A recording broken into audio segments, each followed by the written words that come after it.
what we're looking at right now is a basement window, an original metal frame window was installed a few years back.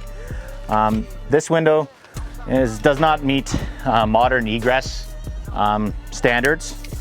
So when we just take our tape measure, we can measure it, and the window opening itself is about 13 inches or so.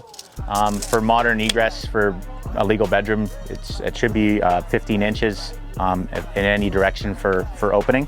So this one, it would be too small for a legal bedroom. So what they're going to do today is they're going to cut into the foundation with a saw, and they're going to be able to open up that, make that opening larger, and then put a larger window in place, so that way you can meet more modern standards for egress purposes. This one here has some broken glazing, so for security purposes, obviously not, it's been compromised. There's only one pane of glass left to get inside. Pests and rodents and insects and everything can, start setting up shop in behind there and causing issues, and let alone water damage and stuff like that. So it's a good reason why this window's coming out today. So we'll be able to see that process later on, and how they remove that window, and then how they're going to be able to cut into the foundation to prep it for the new window to be installed.